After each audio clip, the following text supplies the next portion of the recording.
Wait, are you drinking, like, whiskey? Yeah. I'm drinking single malt Scotch whiskey. On the rocks? On the rocks, dude. Fucking Don Draper? So smooth. Whiskey's hard to drink. It's all part of my immersion into this movie. Wait, does she drink whiskey in the movie? No, she doesn't drink whiskey. I just thought I was honoring Scottish culture. Here. Is there more underneath? Scotland! Oh, hell yeah. I'm having an audio hallucination of the bagpipes playing in the distance, like when you pulled out that sweater. Oh my god. No one needs to hear that. But that was a really good miming of it. That was really good bagpipe sounds. Thank you. The beginning sound, I can crush it. I got some windpipes of my own. You got some pipes, yeah. From yapping. Welcome to VomCom, the podcast where we talk about the romantic comedies that we love to hate. And hate to love. I'm Kat. And I'm Molly. And today we're talking about The Decoy Bride from 2011. 12? No, 2011, you're right. Amazon Prime lied to me. Thank God. I was holding my breath. Now I can release my breath. So the reason why I look like this is because there's a scene in the movie where she comes out of a toilet with this hoodie on and a spoon that she somehow had in the toilet, and she's banging it on a pan to try to get these guys out of here. So that's what I thought, but I'm gonna get into my regular getup now. Do the reveal. A different hood underneath. They call me two hoods because I got two hoods. Two hoods. Yeah, I fear anyone listening to this episode will have to put up with our Scottish accents at the outset and throughout. Oh, yeah. It is to be expected. You cannot ask us to watch a movie with accents and not expect us to do that. Come on. This movie takes place in an island spelt Heg, but they pronounce it Hague. And it's like the tiniest, most remote island in the Hebrides, which is in Scotland. The Hebrides. In the Atlantic Ocean. I love the way she says Hebrides. Can you do it? Hebrides. Outermost. I can't remember the line, but something outermost Hebrides. It's a very poetic and beautiful line, but I cannot remember it either because it's quite long and flowery. Should I just put this hood on? Yeah, you literally look like a little road man right now. Okay, Molly. So this movie, like you said, came out in 2011. I can't remember the first time I watched it. It was a couple of years ago, but I don't even know how I came across it. I think I was like in a bathtub trying to pick a nice, fun, romantic comedy to watch while in the bath. And this one came up on its own, I think. Watched it, immediately fell in love. Jarvis, replay this movie again for me immediately. It's a great What about you? When was the first time you watched this movie? I also cannot remember when I first watched it, but watching it for this episode was the third time I've seen it. You generally rewatch movies a lot more than I do. So I think saying that I've watched this movie 3 times is like a big deal. Yeah. Like relatively. Like for you, I think it would equate to like me watching it like 9 times. You watching it 9 times is like me watching it 3 times, I think. Yeah. But I like it a lot. And I think honestly, I probably watched it because I saw it had David Tennant in it. I think I watched it for that reason. Because I was surprised to see that David Tennant was in a rom-com that I hadn't heard about. And then I also really like Kelly MacDonald, who is the main girl in this. You guys would probably know her better as Merida. If you had the chance to change your feet, would you? Would you? The way that is a sound that is just like an endless loop in my head sometimes, because when Brave was coming out, I was still working at the Disney store. Oh. So that trailer, just endless loop in my head. Because it would play in the store. Now, I know you love Disney movies, but like, would that have like put a bad connotation for you because you were working there when it came out, or do you still love it just as much? I would get sick of them and I wouldn't like rewatch them, but I would go in and I liked it. Like it's a mother-daughter story. So obviously I loved it and I was gonna fucking cry. Yeah, oh my god. I've been putting off watching Lady Bird for that reason because I know I'm gonna cry. But don't worry, I will watch it very soon. There's so many movies that I know to be good quality movies, like rave reviews, but I won't watch them because I'm like, I don't want to cry, or I need to be in like a certain state of mind to watch it. And then so I just put it off forever. I just watched Nope last night. Oh, I still haven't even seen Nope. Dude, it's so good, but I was like scared, you know. Yeah, me too. I saw Get Out first, and then is it called Them or Us? Us. And I was scared shitless, especially by Us. That one scared me so fucking much, dude. That one is scary. It's so scary. And do you know the scene where you see the like tethered version of Lupita Nyong'o speak for the first time? Yeah. Goosebumps. Goosebumps. I have thinking about it. I couldn't look at her and hear her at the same time. I had to close my eyes. I was so scared. She did a really good job. Yeah, dude. Yeah, you could say. Yeah, I guess you could say that. Anyways, back to this movie. Back to this movie. I don't know if you guys watched it because I told you. I definitely know I was like, I love this movie. Blah, blah, blah, blah. So let me read you the log line. This movie stars David Tennant as the main lead and then Kelly MacDonald as the female main character. You also have Alice Eve. You have Michael Urie. You have Dylan Moran, who I love from Black's Books. Did you ever watch that show? Love. Sally Phillips of Bridget Jones fame. And as an American. Weird.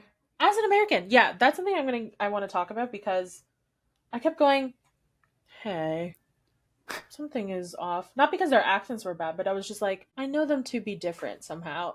You had a mental bookmark of her as very British multiple times in movie history in your mind. Exactly.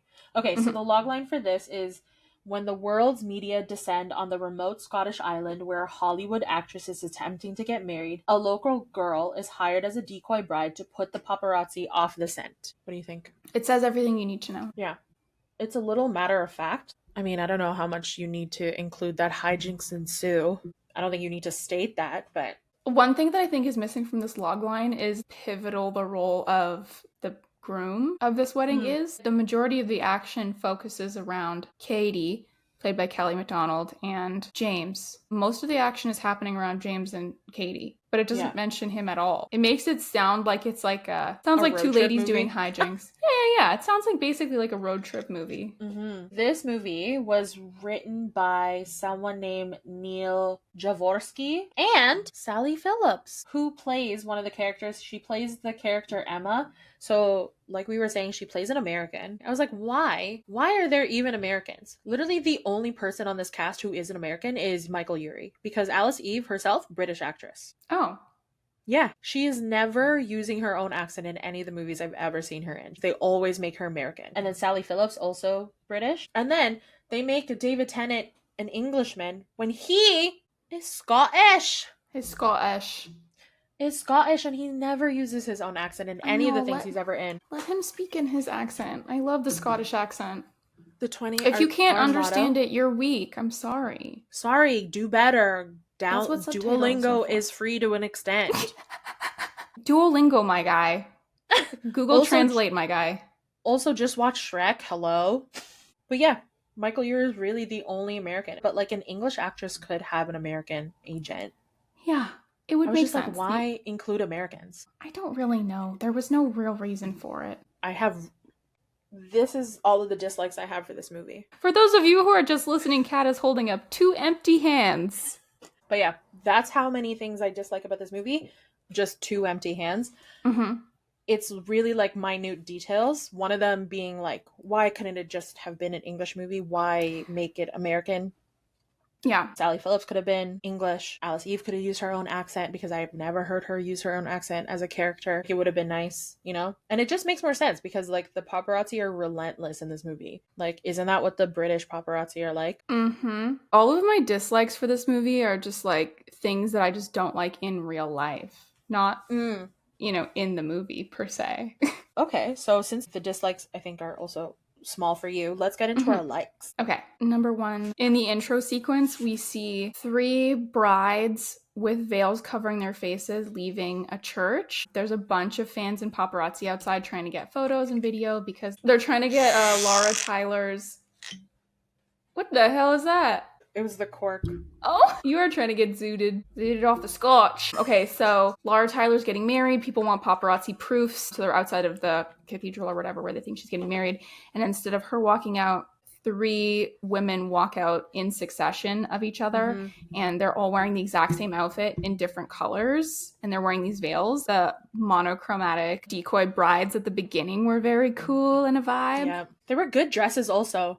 Yeah, they were good. And the colors were nice, too. They were very, like, your colors that you like. Autumn. Yeah. Deep color palette. Deep colors, yeah. I loved the casting, which we already talked about a little. Casting on 100.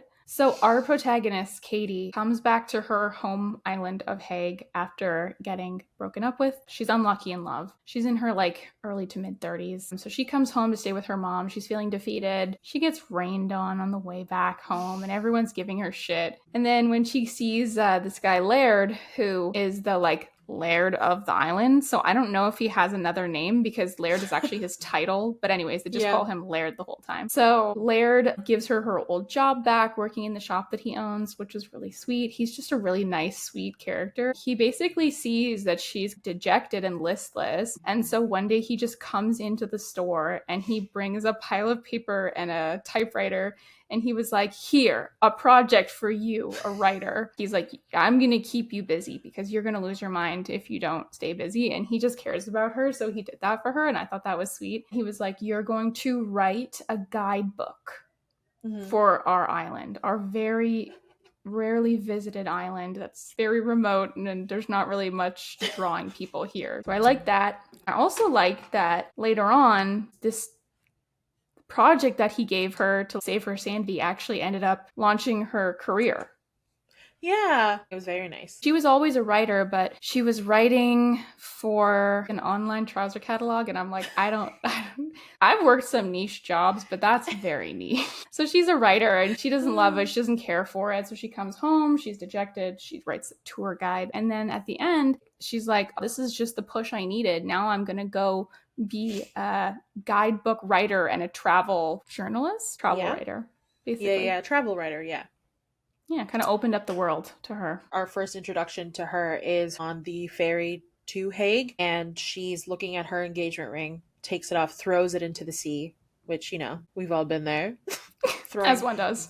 Personal effects into the ocean. Yeah. I just love that that's her thing because she does it also at the end of the at the end of the movie. She'll like take things and she just waits to discard them in the ocean. She's a very emotionally dramatic person, and like, you know what? Seen, heard, barely. I respect it. I respect it as well. Yeah. Yeah. Also, it's got to feel very satisfying. Yes. Right? It does. I think. Yeah. The same way that like if you have a breakup or whatever and then you set a photo or something on fire. I can only imagine. I haven't done it. Me neither, but you know, it's on our bucket list. On paper, I can get it. On paper that I will set fire later, I get it. Yeah. On a literal piece of figurative paper, you can imagine. So she comes back home, not only because she got broken up with, but because her mom is terminally ill and she also wants to just spend time with her. And, you know, they live on an island with 75 people only, which is, I don't know if she was making a joke or if that's true. It seems like that's the amount of people who exist on this island, which is crazy. It is crazy. Under 100 is crazy.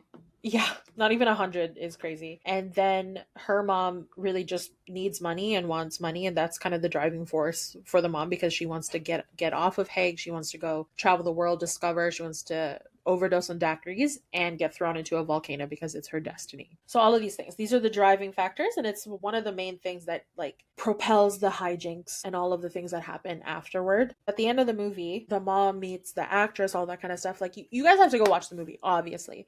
We're going to be talking about it, but we're not going to go through the whole plot. Katie gets a chance to travel the world with her mom before she passes away. It's not stated necessarily that she was writing travel stuff when she was traveling already, but I think it helped, and maybe she did write a little bit, which is why now her career has blown up, because it's implied that that's what she's going to go do after that her mom has passed away. Yeah. But that's also what really helped her, and that's why she's like now a travel writer. Yeah, I really liked the character of Lara for doing that. A lot of the times you have your female protagonist and your male protagonist, and if they're not together, but the writers want to see them together, they will pit partners against each other or whatever, like pit rivals against each other, essentially create a rivalry between two men or two women or whatever the case may be. And for this one, they didn't even try and do that. It's just kind of a nice bit of attention paid to the writing that they didn't have to make Lara this awful person in order for you to understand the male protagonist not ending up with her at the end. Yeah.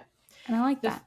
So do I. The thing I also like about what they did with the Lara character is, again, she's not the person that the main character guy is supposed to end up with. They are the ones who are getting married in this film, but obviously things don't go that way. And I like that every time Katie is kind of trying to say, like, she's probably not all that, like, just because she's trying to make herself feel better, she's saying she's probably, you know, she probably is not that great, or she's like this because, you know, she's an American actress or whatever. She's like, you know, trying to downplay who this person is. And at every chance, they're always like, no, she's actually pretty great. She actually is very accomplished, and she's perfect in this, and everybody wants her, everyone wants to be with her, like always hyping her up. I know that that's also done to show the contrast between them and like to emphasize how Katie sees herself, because then there's a moment later, which is one of the things I really like, is calling herself ordinary in comparison, and he kind of shuts that down. And it's nice that Lara Tyler can be this great magnificent person, but it doesn't mean she's any less. She thinks she is less, but she's not, and like that's super nice. And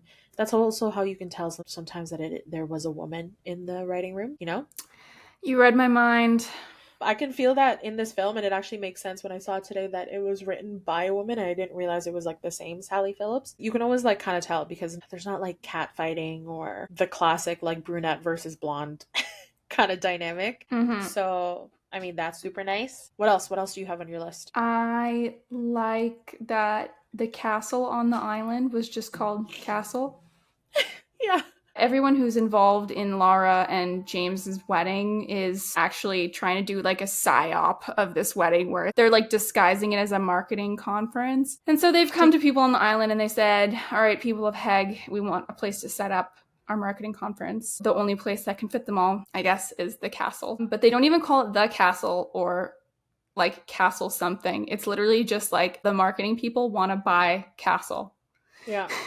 They want the castle. Which is so funny. That was included in his book, because that's the whole reason why they are on Hague. So, oh my god, so much backtracking. This is a really convoluted storyline to try and explain. It's very straightforward if you watch it, but there's so many components that are happening. If instead of a log line, it was a log paragraph to describe this movie, that would probably be better. But one detail you have to know is that the character of James, who's getting married to Lara at the beginning of the movie, is a novelist, and he wrote a book called The Ornithologist's Wife, which as a title is very funny to me because A, that is very much the style of book titles that was coming out around that time, like The Stonecarver's Wife, The Time Traveler's Wife, blah, blah, blah, blah, blah. And then also you have cast David Tennant as the author, who is just remarkably bird-like in many ways. Which is one of the things that I like, especially when he's like frazzled or irritated. He's very bird-like in his eyes. Kind of like he is little owl. Yes, he is like an owl. He's like an owl, or he's like a bird with like a longer beak. Like a more kind of narrow face. And I'm trying to think of what bird I'm thinking of. But it is a very like alert bird. Is it some kind of raptor, like an eagle or something? It's like a more slender beak. I wish I knew birds more. Slender beak. We're gonna do some research after this and find out what bird David Tennant is. Just imagine in the edit we just flash a bird. I'm just curious. Has anyone online said anything about David Tennant looks like a bird. Looks like bird. Oh my god. r/David Tennant has a post called It's the David Tennant Bird. Oh my god, please send it to me. Show me, Rachel. That's very funny. It's not what we expected, but it's good. And I'll share it to anyone who watches the YouTube video as a little enticement.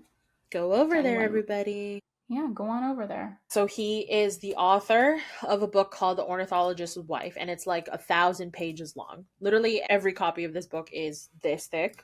Like you're eating a big hoagie. And his fiance Lara Tyler, she loves the book. It's her favorite book. She really kind of like idolizes him and romanticizes this book. He wrote it to take place on Hague, and it comes to light that he's actually never been to Hague. He just kind of Googled a place and kind of made it all up. She chooses Hague to have her secret wedding at because her original like New York one gets sabotaged by this one paparazzo who's literally stalking her. That sucks.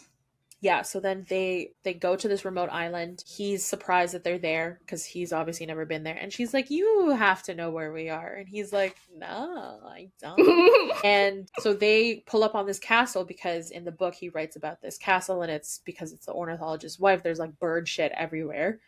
and they show up. Not and literal like, bird shit. Bird no, paraphernalia. bird paraphernalia. Literal birds, stuffed puffins. Like of the plush variety and the taxidermy variety. So funny. So funny. Little owls in suits of armor. Stuff like that. So silly. So they show up. Michael Urie, Laura Tyler's agent, shows up. It's a dump. The castle's a dump. So they have to work through the night to like make it the vision that she actually thinks it's going to be. But yeah, so they go to this castle. They disguise it as something beautiful. The whole team says that it's a marketing conference or whatever. So as to not draw attention to the fact that there will be a wedding. And it's Laura Tyler's wedding.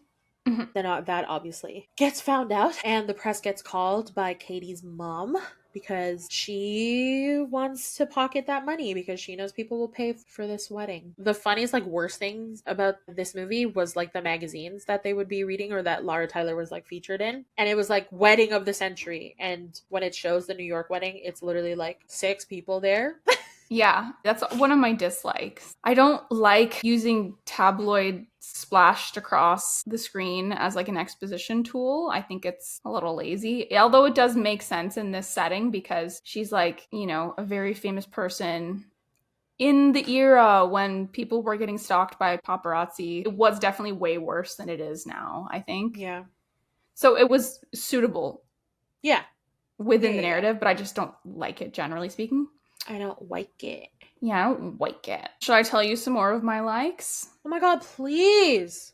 Speaking of the castle, I loved the castle refurbishment montage. It was very satisfying to watch. And to me, it was very funny that they added to this hundreds of years old castle a whole entire wing to the back of the castle. Apparently in like a night or a day or some really short time span, they added like a era appropriate wing to the castle. It's so funny. I love his list of things that he needs to bring this castle together. He's like, I need this, 20,000 pounds in cash. Like, okay, quickly. No let's biggie. Go get and all a this cappuccino. Done. I like the way that they showed that the castle was like getting worked on. You have to suspend your disbelief, you know? What else do you like? I also liked in the scene where Katie was pretending to be Laura in the wedding. She's literally standing in for Laura as a decoy bride at her own wedding because Laura has run off. She sees a paparazzi who's been stalking her relentlessly for years and she runs off into the wilderness. No one knows where she is. Instead of just telling James that his bride has run off, the assistant is like, no, let's continue as planned. Don't tell James. He'll just fuck it up more. Yeah. So we'll find Laura. I don't think he's wrong to say that. He wasn't wrong. He's not wrong. Because look how fabulously James fucked up on his own. Yeah, he was fucking things up a lot. So she goes down the aisle disguised in 80,000 veils over her head, kind of Mrs. Havisham type beat, totally draped in veils. No one can see her face. And she's standing next to James at the altar. Mm-hmm. And she's doing an American accent, pretending to be Laura. And her American accent is so funny, dude. It's like 18 accents. You've got British, you've got American, you've got Australian, you've got Jamaican, you've got every accent you can imagine. It's mixed in there and it's so funny to me. It's so funny. Anybody who doesn't laugh at that, I don't trust you. I don't. And then at the end, she just says like a few words. She's like, I can't do this anymore. And she just like lists a few words like death, sickness. Anyways, go on. She just like whispers them kind of under her breath. She's just trying to get through the whole speech. It's so funny. The way Laura Tyler, take you James Neil Arbor, because like they don't say the hard R, so like that's very difficult, especially for a Scottish person. My favorite word that she says is when she says poorer. That was so funny. Poorer. The rural juror. She had to really juror push through it. Yeah, oh man, that was a really good one. I love that time. That was very funny. James goes, hold on. Ari, her previous speech in 18 different accents. So this is weird. Something weird's going on. He pulls back the veils and he sees that it's not his fiance. He's like, what the hell? So then he throws a fit and the assistant ends up locking the two of them in a room so that they can like cause less damage if they're confined, I guess. They're bickering back and forth and at a certain point it kind of goes back to them and you see that they're like, all right, we're going to be here for a while. So they've cannibalized the wedding cake and they've got chunks of wedding cake in their hand, open bottles of champagne in the other, and they've pulled up their pants and skirts and they've got their feet kind of resting in this like flower petal bath. Oh, I thought it was like a jacuzzi. Maybe it was. I couldn't quite tell. I think I was just assuming it was a jacuzzi. It was very like cheesy romantic setting, so it probably was a jacuzzi with like flower petals.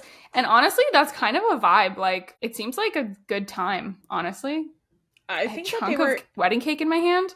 Yeah. I think that they were having a great time.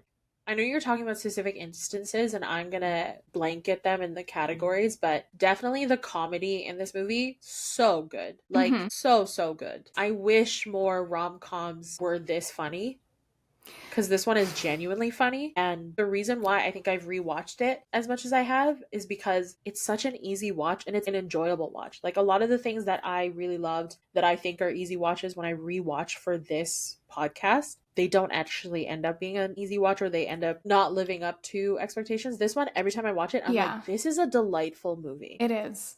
Very and a lot fun of the humor, all the time.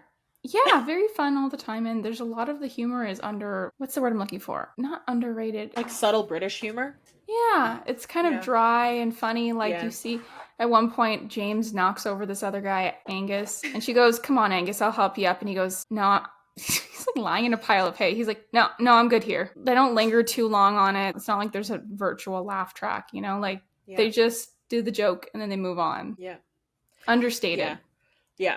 I like that. So we talked about comedy. We talked about characters. Casting is good and everybody plays their character great. Everyone came and earned their paycheck, I think. And that includes like all of the periphery characters. Yes. The people of this island, amazing. Every single old person, amazing. I love.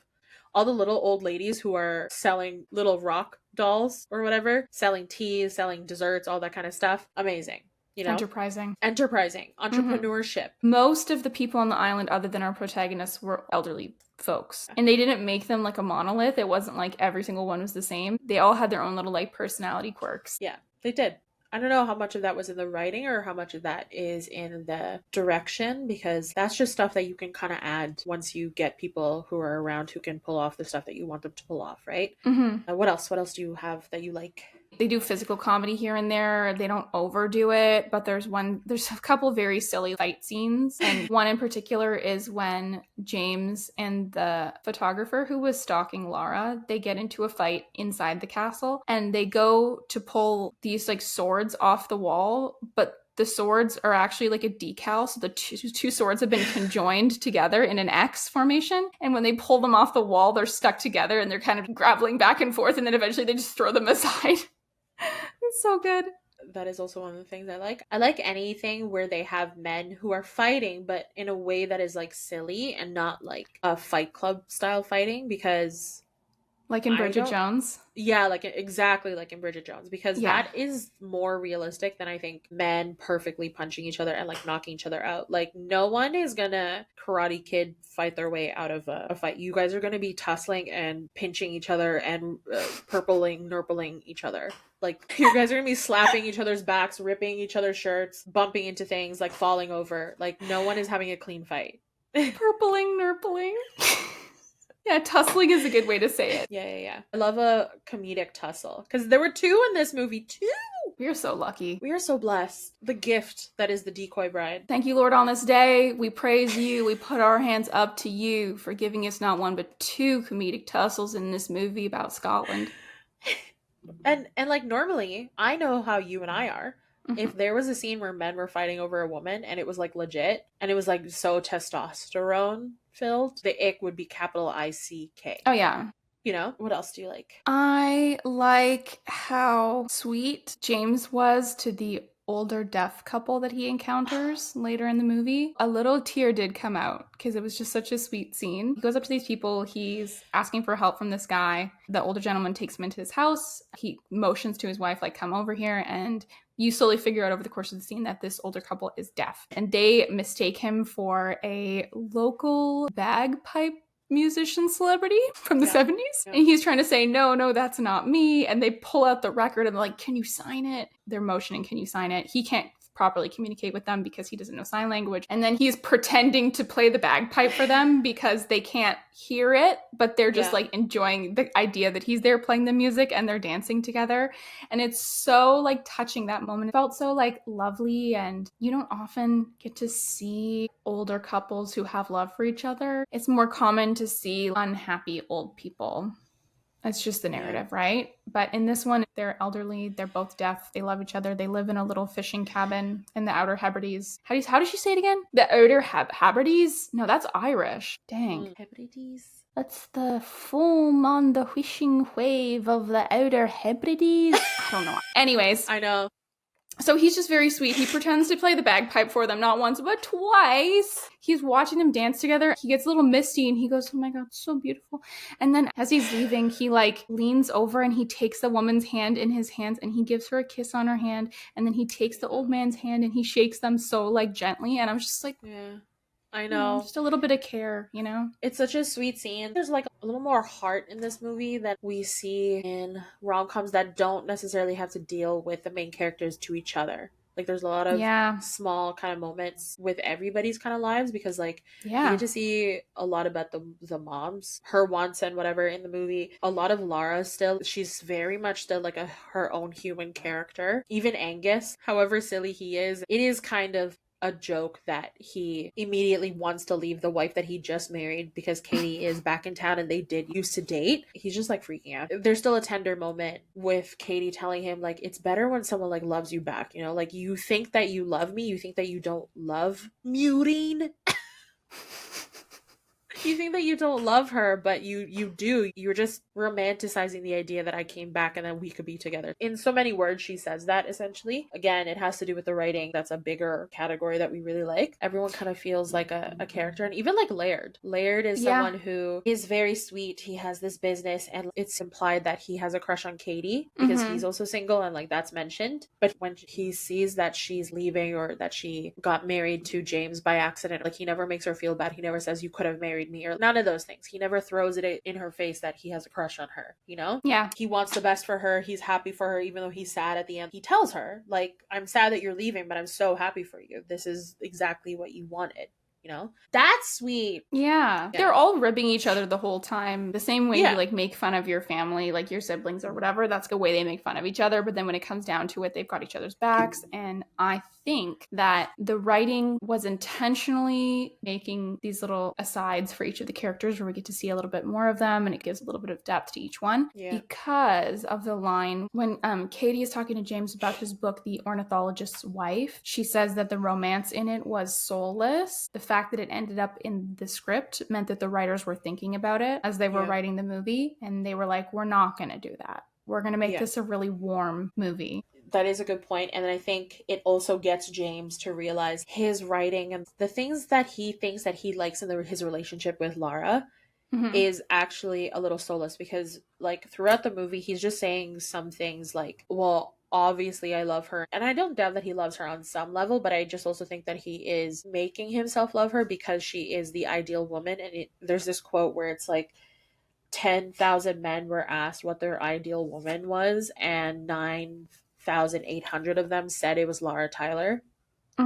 So like if she's interested in you, you have no choice but to be interested in her, you know? So he's just like trying to fit himself into her view of him, because she also says to him, my husband is going to be like one of the great writers of the 21st century. So it's not all on her where she's putting a lot of pressure, but she has this version of him that she thinks he is, and he's trying to live up to that version, but he's not being true to himself. So then he comes to realize that his relationship is actually a little soulless, even though she's not a bad person. It's just soulless because he's not being his real self. And he comes to realize that when he gets into these shenanigans with Katie. This is one of the things I really like about this movie, is that the banter between the two of them is so good. And a lot of the times they are kind of mean to each other, and it's not necessarily like enemies to lover, because she liked him the first time she saw him. Like she made a pass at him, like he says he made a pass at her in the toilet where they do first meet. So she has always liked him, but you know, he's a little mean to her and she's not going to take that sitting down, which I like. But she's always pushing him and kind of ribbing him and like kind of knocking him down a peg or two, because it's like what he needs. And I think that makes him a little better. Like some people need that, you know? Yeah. Yeah, I don't think it was helping him that Laura kept complimenting him and thinking everything he did was great, because then it doesn't amount to great work or work that he thinks is good. No pushback. Yeah. Yeah, yeah. No, what is it? Intelligent feedback? Is that what they Yes. said? Yeah. That's Intelligent exactly what she was feedback, giving him. Let's talk about the romance. In these type of movies, rom-coms, if you will, that we review, there is nothing more important than the quality and quantity of banter. There is nothing more important. And so many of these movies will just place all their eggs in the basket of like circumstance and setting, and then they will not focus on the actual interaction. And I'm like, are you dumb? I'm going to add to that circumstance, setting, and hotness.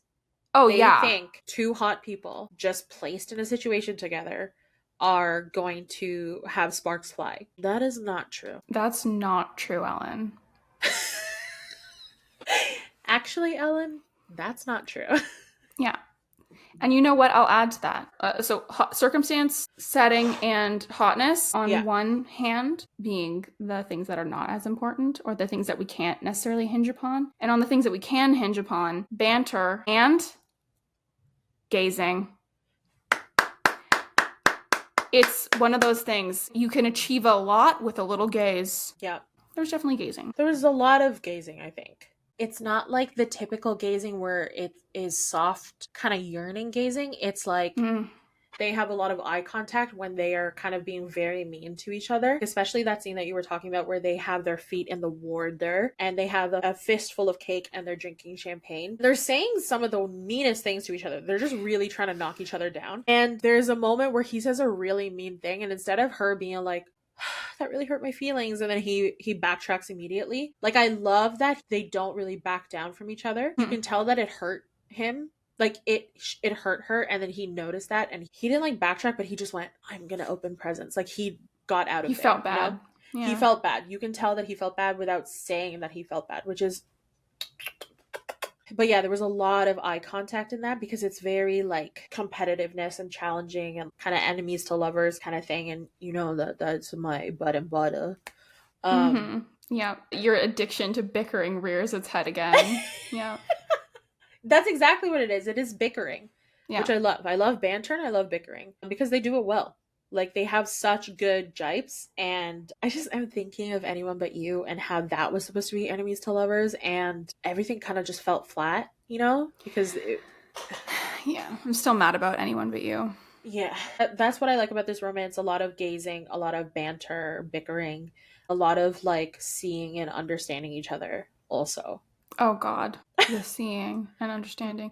There was one moment... Speaking of seeing and perceiving, there was one moment that reminded me of Fleabag when Katie is trying to help James rectify the situation, basically like get them unmarried so that he can marry Lara. Because they did accidentally get married because the priest did marry them, and then she, in all the fuss and like freaking out or whatever, signed her own name. And that's the thing that makes them actually married. Yeah, that was a big plot point that we forgot to mention. There's too many things to mention in this podcast because it's just so intricate, this movie, but it's definitely easier to understand when you watch it. Like, it's not a Tenant.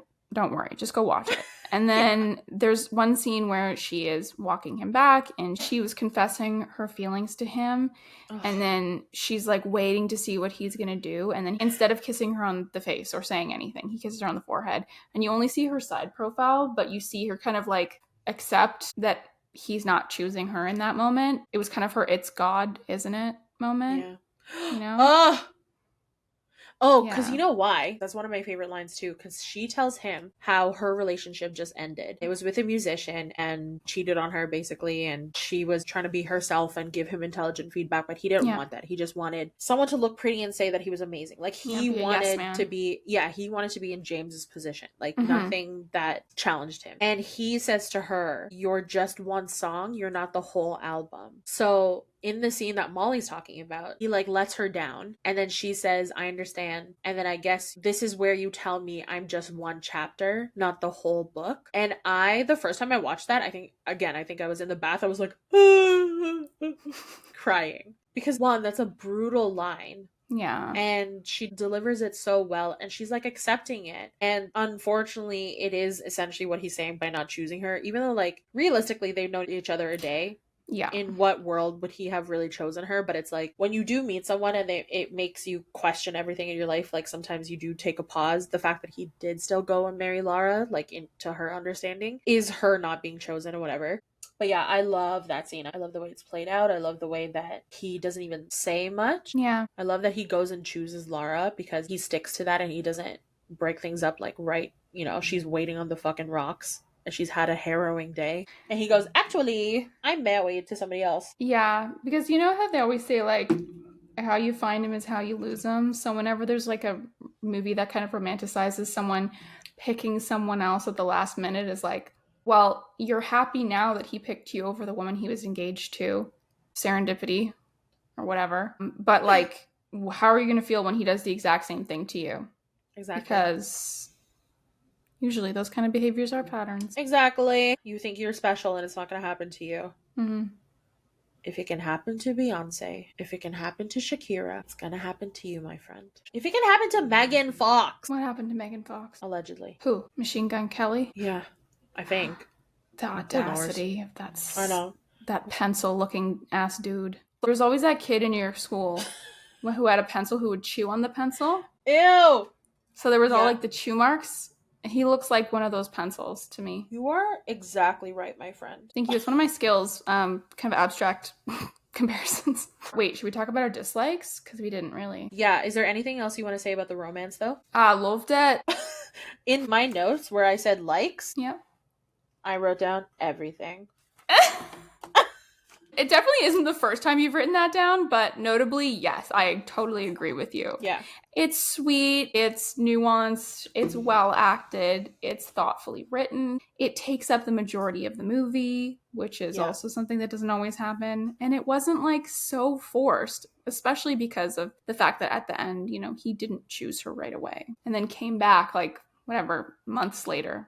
Literally, I think a year later. A year or something, yeah. I think. What are your dislikes? Like, I think I already said mine. I did not like that they were writing on typewriters because it looked really stressful to be writing drafts on a typewriter. It just felt so like 2010s quirky Tumblr core. Yeah. Remember earlier I said the things that I don't like about this movie are not things that I don't like about this movie. These are things that I don't like in general. Yeah. Because they make me feel weird. Like, I can't even choose where to put a sticker. How would I possibly ever write a draft on a typewriter? No way. Yeah. So I didn't like that. I didn't like how like Y2K the psychotic tabloids felt. There was a Y2K vibe to the movie. Even though this movie came out in 2011, it felt like an earlier time. At one point, Katie says about herself, I'm kryptonite dipped in cellulite. And I'm like, 2002 called and they want their headline about Madonna back. You know what I mean? It's like... It was just meant to be one of those things that showed that she had like a low self-image, but it was so harsh and dated. Yeah. But I did not, you might not agree with me on this one. Tell me. I'm going out on a limb saying this. I'm scared, but I did not. This is a safe space. I did not like the soundtrack. You know what? I don't disagree with you. I thought I liked it, but then I started to hear the lyrics and I was like, these lyrics are very on the nose. They sound good. Because I was also like, nice songs. They sound good. But then the lyrics were reminding me of like when you watch Love is Blind or like any of those Netflix dating shows where all the songs are literally the exact feelings that one person like walks out on another person and it's like doom doom ch. How could you go and leave me on my own? Doom, doom, yeah. You walked out on me. Doom, doom, yeah. Yeah. So and they also all sounded the same. Every song sounded like the same song. If it was the same song played over and over again, I would not have noticed. Yeah, I don't disagree with you. It's a valid point. Yeah. Yeah. It is one of the things that I said I liked, like I had originally written down, but then I went, hold on a second. It's like fine. It's like passable to me, but I get what you're saying. Yeah. Yeah, that's my only dislikes. Oh, I mean, I didn't also like that Lara ended up with her stalker at the end. Didn't love that. That was weird. Yeah. Not a great message. Not really No. sure why they even added that in. I love how, like, the one thing that turned her opinion on him was the fact that he didn't sell bikini photos of her, that he still took, but he's like, no, these ones are for me only. And then when she found that out, she went, you didn't sell these. He's like, no, they were, I can't remember the line that he They're said, too but personal, he said. Oh, yes, Yeah. it was too personal. And she looked at him fondly, and I was like, I mean, he's jerking his Jornus to it. Yeah. Those are the same dislikes. And then I think, why did they have to be American? You know, like Michael Urie could have been the only American. It would have been fine. Like, I want to hear Alice Eve be British, you know? Why do many nationality when few nationality do tricks? We should talk about our quotes so that we can do accents. Yeah. Okay, you go first. Okay, this is just two Americans talking, so this doesn't have a fun accent. But Michael Urie's character and Sally Phillips' characters are talking to each other, and they're talking about like how James and Laura want to get married somewhere really remote, and he goes, we can get married in outer space if you want to. And then you just pan over to the two assistants, and Sally Phillips' character goes, outer space? I don't think you can yet. And then that line was funny on its own, but then as a follow-up, Michael Urie's character said, is that what your intelligence tells you? After like a beat, like I just thought that was so funny. Like she was literally ready to go to the ends of the earth and outer space for her boss. She's like, if you want it, I'll get it for you, girl. But I don't think we can do that yet. I didn't talk about Michael Urie's character. One, I love Michael Urie. I will love anything he does. Even his whack-ass Christmas rom-com, which was the most vanilla gay Christmas rom-com I've ever seen. I think it was playing to the type. Eventually, I want to do that movie. We have to talk about that movie. Oh, we have to. I will love him in anything he ever does. And his character in this, especially, like the way that he is like frazzled. He is frazzled chaos, but all contained and actually getting shit done is so funny. And he does it so well. I was going to say that. He might have underslept and overcaffeinated, but he got the shit done. Yeah. And he is a closer. Yeah. What else? What other quote? When Laird and Katie are talking about writing the guidebook, she says, no one wants to hear about Heg. It's never been a popular stop on the island trail. Even the Vikings never showed interest. I wanted to look it up and be like, is that historically accurate? I love that they threw that in. There's one scene where all of the quote-unquote marketing people are starting to descend on the island. So Katie's mom starts to like spruce up the outside of the bed and breakfast that she owns and operates. There's a car that pulls up. She says to Katie, if they ask, we're 2 stars, but they fell off. I love that explanation. I love that she thought of it. I love that she said this is a feasible explanation. I love that she thought they might ask. I gotta have a story ready. Such a simple line, but so much depth it shows. Yeah. Love it. Literally everyone on Hague is a hustler entrepreneur. Hustler entrepreneur. Yeah. Oh yeah, they're ready to make their bag, you know, like. Yeah. They make reference to like the whale. So I guess in 1985, a whale beached on the island, and that brought in a lot of business to the point where they still talk about it to this day because not that much else happens there. It's so funny. Another Sally Phillips quote where she spies the journalist that has been stalking Laura. And she sees him dressed as a monk. She's confused by that. And so she reports this to Michael Urie's character, and she goes, he's disguised as a wizard, some kind of brown wizard, because he's wearing like a brown monk's robe. And she just goes, a wizard. Yeah, weird. And they don't even really like discuss it past that. No. I feel like he doesn't even hear half the things that she says. Yeah. He's just waiting. He's waiting to tune in to the important things. Mm-hmm. You know? Flagged items. Yeah. Yeah, that's a good one. It's one of the ones I wrote down as well. Love that one. I like when James says to Katie, sorry, how much are you getting paid for this in hillbilly money? This little stunt. How much are you getting paid in hillbilly money? I was like, I know. So funny. And my favorite quote of the whole movie is when James is describing his living situation he has with Laura, which is that she has set up a special like outpost for him. She built him a gazebo. A gazebo on her property where he can go and write. And Katie says, she keeps you in a shed at the bottom of the garden like a tortoise. Tortoise. Not only is that so specific, and she says tortoise so funny, she delivers it like in his face like this. I was laughing, bro, because I forgot about that part entirely. She snatched the wig from his head with that. Yeah. It's also so specific. It's so specific. It's such a drag. She keeps you in a shed at the bottom of a garden like a tortoise. I was laughing. I was That goofed. scene where they are trapped in that little turret Oh my is God. so funny. It has so many lines. I literally couldn't write them all down, but his one specifically where she's ripping into the whole situation, whatever. She's judging the whole look of everything. And he's like, and what's your idea of a good time? He's like, if we were actually to get married, we would have done it in like some backwater fucking church. And then the reception would be us watching your cousins have sex in a car. Oh, that was so That was a read, bro. They did not hold back. My God. That's what I mean. Like, they were writers and they were delivering lines that anybody wishes that they could have said to their most hated person ever. Yes. The fucking bookshelves are just full of his book. So wild. And she pulls one off, which is also crazy. I'm like, why are all of these things happening when there are no guests? It's literally just you two. She pulls one of his books, opens the front page. She's like, oh, it's signed. Tragic. Get him. Get him. Bitch. Again, so many lines. There's one where the day she comes back to town, she ends up going to Angus's wedding. And every time she shows up, like, it's literally said that she dated Angus first. She just steps foot into the church and they all go, you're too late, bitch. You're too late. And then the bride actually shows up. She's like, you're too late, Katie. Yeah. The old ladies who gave her the towel told her, back off. The bride told her, and she's literally like, I just showed up. Like, I'm not here to do anything. Yeah. I'm here to, my mom wanted to come. I'm just with my mom. I drove her here. And by driving her, I mean, I literally pushed her wheelchair through the hills. The fact that they're walking everywhere low-key does stress me a little bit because me too. They're walking everywhere on this island and they're not walking fast, dude. And they are on a time crunch, bro. Bro, this is one of the things that I could say I dislike. I was like, how does time work there in the Outer Hebrides? Because 24 hours seems like 72 hours. Whack. It was like daytime for literally 20 hours. They just there like was kept going. Actually, there was one point where he said, oh, it's finally got dark. And I was like, oh yeah, it's been day the whole time. And I was like, it's kind of self-aware.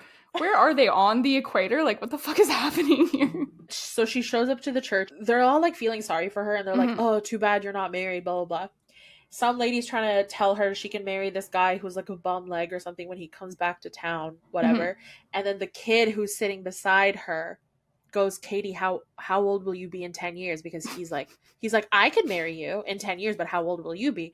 And she goes, I'll be 40, like realizing she'll be 40. Yeah. And he goes, oh. He's like, oh, I could have gone to 36. That was so funny. They don't linger on it. I love when they do that. Yeah, she didn't have a response to it. He literally gagged her. Cut to next scene. Michael Urie has 2 lines. When he thinks of Katie, he asks, who's that awful girl? Yeah. And then when he thinks of her mom, because he needs her, he goes, who's that awful woman? And I was like, I love it. Yeah, I like that. Shorthand. I also like this joke where anytime someone's like, oh, the weather, all the older people go, it's this global warming. It's the global warming. Literally, even like the deaf couple, they sign it because she's like, mild out, isn't it? I love that, like, that's a joke that keeps coming up. And I love the idea that it's like the joke turned on its head, because usually you would think that older people don't believe in global warming, but they're all like, no, it's real. They're all like, Tony, I'm so hot. And she said, it's the heat. When James and Katie meet for the first time, she was in the toilet and she thinks it's Laird. She's trying to play a prank. She's pretending to be a ghost cow. And she's like, oh, I was just pretending to be the ghost of this cow. And James is just looking at her like, okay. Okay. And then after that, he goes, oh, sorry for intruding on your home. And they're like in a public rundown toilet, like a public washroom. And he's like, sorry, I intruded on your home. It looked like it was open to the public. She's like, I don't live here. He's like, you don't live here? And she goes, not in this toilet, no. She's like, we actually live in houses. I don't know if you thought that we would. Yeah. But they're made out of bricks and not mud, like you thought, Englishmen. We have doors and windows. Yeah. When she's making a pass at him, she's like trying to convince him, because like she's in a yellow raincoat. He found her in the toilet. Like, she was not set up for success to meet a hot Englishman, No, bummer. She's trying to sell her to him, and she says, and I'm a whole lot hotter than I look. And I love the way she says that line. I love her accent. Then when Angus and James are fighting, because he had previously seen Angus on a calendar for the month of April in their house, and when Angus like sneak attacks him. And that was so funny too. Angus sneak attacks him, and when he turns around, he sees him. He's like holding his jaw because he just punched him. Yeah, he's like, Mr. April. Oh, I like that. I forgot about that line. And then Angus has a line that's like kind of brutal, where he's trying to convince Katie like you shouldn't be with him or whatever. Like, oh, it's easy to love you when you're young and clever and yeah, and it's this and easy that. to love you when you're young and clever, but how about when you're old and the wind has tired you out? You won't be so easy to love then, essentially. Yeah. And she's like, everyone in this movie is just always gagging her, like always dragging her through the mud. Everybody hates Katie. That's why she's like, I gotta go. And they're like, why? We miss you. And she's like, do you? And then a really sweet quote that I think I'm gonna end on is when they go to the reverend to try to get like an annulment divorce because they need to, and he's trying to convince them like, no, don't give up on marriage, blah blah. And he says to them, weddings are like sunsets, the romance of a moment. Marriage is a sea into which that red sun sets. Oh, I love that line. And I was like, oh. And then immediately it follows, he asks them if they've consummated the marriage because that makes things tricky. And they both say no at the same time. And like there's so much emotion in the way that they say no. Like Katie says no, she's so disappointed by it. And he also says like no, kind of like lamenting. And then it just cuts to his face and he goes, I just haven't had the time. That was so funny. You can actually picture David Tennant saying it, delivering the line. Yeah. In your mind's eye. He's so good, and they're both so good and expressive. And one of the things I really like, Kelly McDonald is very beautiful. Yeah, calling her plain Jane is crazy. Yeah, she's very beautiful. Yeah. And I just like, this is the thing I kind of miss. I just am so tired of kind of seeing the same faces, like the same kind of lips and cheeks. And I just really like the way she looks. And I think it's so interesting. And even David Tennant, I find him attractive. Yeah. But I feel like amongst my immediate friends, I don't think anyone would be like, yeah, I'll have a poster of him on my wall. You know what I mean? But like, very attractive man, you know? Certain people become more attractive from context, and because he's got such a big following from like Doctor Who and stuff like that, he's very famous, he's a great actor, and so those things all combine to increase his cumulative score. Yeah. The appeal of David Tennant and other people who are like multi-talented like that, or who have multiple things going for them, they're not just attractive physically, and that's the distinction. Yeah, that's what I really like. I wish we had more of this. Yeah. Other than that, I love this movie. Molly, what would you rate it? I'm going to give Decoy Bride 7 haunted public restrooms out of 10. How about you? I am going to give the Decoy Bride 10 griddled puffins out of 10. A 10 out of 10? A 10 out of 10. Wow. Queen. A 10 out of 10. If you had the chance to griddle your puffins, would you? I would. Continental breakfast, griddled puffin with cornflakes. A side of ghost cow. And haggis on the Outer Hebrides. Oh, what's this? The bedroom. I feel like we didn't do as much as we said we were going to. Yeah. I think we held back. We saved it for later. Because it's hard. I think if we were playing it and we could hear it, we would be doing it more. Yeah. Also, it might be a hard listen. It might be very hard for some people, and we're so sorry about that. But also, I'm not sorry. I'll never apologize for anything ever. No. Literally, you've never done anything wrong in your whole life. Okay? I know this about you and I love you. And also, accents are funny as hell. So, yeah. Comedy. Point us. Molly! Yes. Where can the people find you on the internet? You guys can find me on Instagram and TikTok at Molly's Outbox. And you can find the podcast on YouTube, Instagram, TikTok at VomCom Podcast. Kat, how about you? You can find me on anything at It's Catherine Ram. Short, sweet, and to the point. To the day. I'm not even going to do it. You bye. Bye.